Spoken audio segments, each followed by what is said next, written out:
After watching the second movie and making a review for Happy Gilmore 2, I thought, why not rewatch the first one, and why not make a review on the old Happy Gilmore movie? Hello everybody, welcome back to another video. If you are new here, my name is Kyle, I am your guy with many YouTube channels. Guys, be sure to check out our review. We just posted one on Happy Gilmore 2. We're working a little bit backwards here, so I'm going to be walking through the entire movie, talking about what I liked, what I didn't like. I don't think there is anything that I didn't like about this movie, because it's timeless. It's my favorite Adam Sandler movie. Well, the second one was like just as good though, man, to be honest with you. But hey, we're talking about the first one, okay? I have so many good memories watching this movie because my dad showed it to us as a family movie way back in the day, somewhere in the early 2000s, like where I was so young to the point where like when Adam Sandler would go, "Suck my ass ball," like it was the funniest thing in the entire world. So this movie is very nostalgic to me. I remember that night like it was yesterday because it was probably like the hardest that I've ever laughed. My dad, again, showed it to me when I was very young. One of the best nights of my life. So we start off the movie. Happy Gilmore, he is an aspiring hockey player who has a ridiculous slap shot. Having that same old tune like the "My name is Happy Gilmore." Like I loved it all, man. So we learn about Happy Gilmore. He has a bad temper. He doesn't make the hockey team, and then he starts beating people up. And now that I'm thinking about it, the movie kind of moves a little bit quickly because the grandma owes a bunch of money. Her house is going to get repossessed, and he has to put her in a nursing home to where we're introduced to Hal, and Hal, timeless humor, man. You're in my world now, Grandma. And I keep drawing all of this to the second movie. And it's like, dude, it's so cool that they called back into all of this. But I'm sorry, I don't mean to keep talking about the second movie. I just made an entire video talking about the second movie. But what did I like about it? It was so, like, out there and so stupid. But stupid in the best way. Like, this movie knew what it was, where you can trouble me for a warm glass of shut the hell up. But as Happy's watching the hockey game while all of his grandmother's possessions are getting repossessed, he has a funny moment with the golf balls where it's like, hey, if you can hit my ball further than your ball, we'll go back to work. So he has the stupid swing. And again, obviously, like the movie knows what it is. He takes the most ridiculous golf swing of all time and hits it, what is it, like 400 yards? Something like that, 400, 500 yards, however far that he ended up hitting it. And it was the longest drive ever, and Happy's just like, is that good? And even like the goofy 2000 sound effect they had with it too, like boof. And then it was funny like watching everybody he's constantly hitting people at the end of the street. It was really good. So he does discover his golf talent. He ends up going to a driving range where he's making a little bit of money because he made a little bit of money betting on people. And I believe he called himself the amazing golf ball whacker guy. If not, it was something like that. But this is where Chubbs notices him. And dude, this movie's so nostalgic because now Chubbs is no longer with us, man. There's a lot of guys over here that aren't alive anymore. Crazy. But Chubbs is hilarious too. He tries to convince Happy to play some golf as Happy's nailing himself with baseballs to get himself a little bit toughened up for the team. He's like, "You gonna give that shit up? You're gonna concentrate on golf." And Happy's like, "Yeah, right, dude." But now that I'm making this movie review, it's a little bit tough to break everything down because, again, it moves a little bit quickly. He goes to the first tour where if you win it, you get invited to the real tour. We're introduced to Shooter McGavin, and Shooter's hilarious. All the actors are great.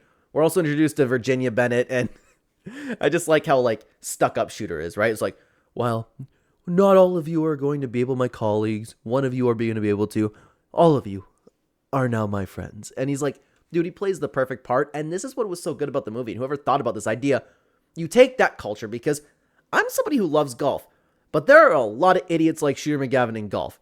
The culture around golf is not cool. So Happy comes in, he's making a big fuss, and it's like the complete opposite of golf. And while I'm not for what Happy does either, because I enjoy golf for what it is, I don't want to turn it into a hockey thing. It's funny to bring in that sort of behavior into golf, and that's why the movie is obviously so funny, right? You have the two extremes on one end. So Happy shows up, and he's in a Bruins jersey, and I think he was in sweatpants. He's starting fights. He's missing his first swing, and you have the funny moments too, like it's all in the hips, all of that stuff. It was all great. It was consistently hilarious, made me laugh the entire time. Ended up sinking a hole in one, getting pissed off, throwing stuff, diving for his ball in the water. All of it was peak comedy, but he ended up winning the tour thinking about his grandma making a putt. But again, there is a lot of this that I wish I could break down more because we have another tournament or multiple tournaments where he just keeps making money. He's officially in the pro tour now. Shooter McGavin hates him. He wants to get him out of there, but the ratings are up. Everybody loves Happy. Happy becomes a star. He falls in love with Virginia, which is stupid. Like, for Happy Gilmore, anything. It was just like a good comedy movie, you know?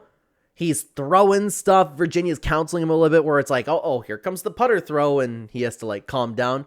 It was fun watching him like get into golf a little bit more, but he could never let go of those anger issues and the hockey spirit. It was perfect, man. I enjoyed it. But we continue on to a specific tournament, and this is where my childhood loves watching us every single time because, again, this movie meant a lot to me growing up, and I remember laughing more. I've laughed the entire movie. When I was a kid, I thought this was the funniest thing in the world when Mr. Jackass came along, and dude, that guy's not even with us anymore. That's crazy. I know it's an old movie, but we're talking about like the Bob Barker tournament where he gets pissed off and the shooter bribes the heckler, comes up and starts going, Jackass.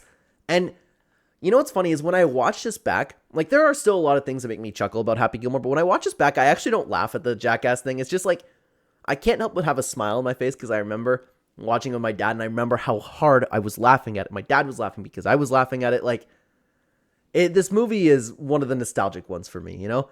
So it's popping out of nowhere going, Jackass! And Bob Barker's talking crap to him. Bob Barker also no longer with us. He starts a fight with Bob Barker. It's iconic. And I will say, the only thing that I didn't like about this, and I talked about this with my wife because we both rewatched Happy Gilmore and Happy Gilmore before watching Happy Gilmore 2. I was like, man, the choreographing for this fight scene is horrible. And if you happen to follow the channel or know anything about me, I've been involved in martial arts my whole life. So something that I can't help but pick apart is the way people throw punches. It's all horrible technique, you know, all that stuff. And I'm kind of like weird about it. But it's not just that. It's the fact that he's like, and it's like you could clearly see the punch not going to the face. But then my wife said that's how it's supposed to be because it's a stupid comedy movie. So I don't know. That's literally the only thing I think I didn't like about this movie. How unreal. And he's fighting an old man. I know it's supposed to be unrealistic, but I mean like the way like you can see the punches clearly missing the face. That's what I mean about it. Not that the fight was ridiculous because the fight was funny. That's the only thing I didn't like. But regardless, Happy doesn't end up getting kicked off the pro tour because he brings in so much. He brings in all of the ratings in the world and he has to find a way to make more money. So he's suspended. He starts having a stupid golf commercial for Subway. So Happy thinks he makes enough money to buy back the grandma's house, but they're auctioning it off and Shooter ends up buying it. And dude, Shooter plays such a good a-hole, man, where he's just like, where the house is like, sold to this man in the whatever color jacket that he had. And Shooter's just sitting there like, oh, what did I do? What did I do? Real estate's a hobby of mine. I love it. He's so good at what he does. So they make a deal where he has to quit. Whoever does better in the tournament, Happy has to quit, or he gets the house back from Shooter if he ends up winning. So because this tournament is so important to Happy, he goes back to Chubbs because Chubbs wanted to train him, and then he was kind of like, nah, I need to make some money.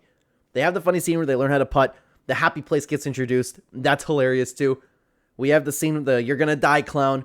That was okay. All of a sudden, Happy's a pro putter now because he made one ridiculous shot, right? But we enter the actual tour now. Or no, before that, sorry, he kills Chubbs.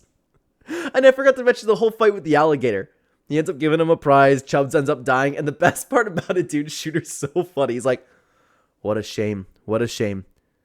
I think I'm going to dedicate my performance today to Chubbs Peterson. I think, was his name Peterson? I don't know. Chubbs, whatever Chubbs was, right? I'm going to dedicate my performance today to Chubbs. And like, dude, it's so good, man. And you know what else I love too? Now that the second movie's here, I can't believe they did this. Spoiler alert if you haven't seen it. 5, 4, 3, 2, 1. I can't believe we have that clip in the first movie where he's like, if I were you, I'd run. Anybody close to me dies. And the Happy kills her at the beginning of the next movie. I love all of that. So they end up getting paired together. Happy can't play until his grandma says, hey, I need you to have fun, Happy. And at some point, he ended up getting hit with the car too from the Jackass guy. The Jackass guy was crazy. But all of a sudden, Happy comes back. We have a great story where Happy ends up like talking crap, like saying, hey, you know, you've been playing this your whole life. That's pretty pathetic. Shooter ends up losing the lead. We have the whole thing where he shoots the ball on Mr. Larson's foot. Your ball struck my foot. No, we have the whole thing played as it lies. Then the TV tower ended up coming down. Happy had to play where it lies, but now that Happy's a pro mini golf man, he ended up making the most ridiculous shot of all time.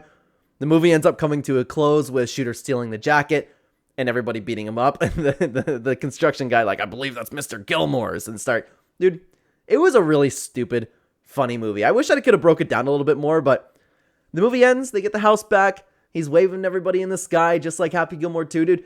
I can't believe still how they ended up, you know, having all of that come together, you know? How well they did with a sequel. I love it all, man. One of the movies that is timeless. It is, if not the second one, I don't know. Both of these movies are my favorite Adam Sandler movies. We're probably going to make a tier list ranking the characters because I think that'd be pretty fun. Regardless, guys, let me know what you think down below. Thank you so much for watching. Check out our review for Happy Gilmore 2 right here. I'd love to have you over there. Thank you so much, guys. Take care, everybody.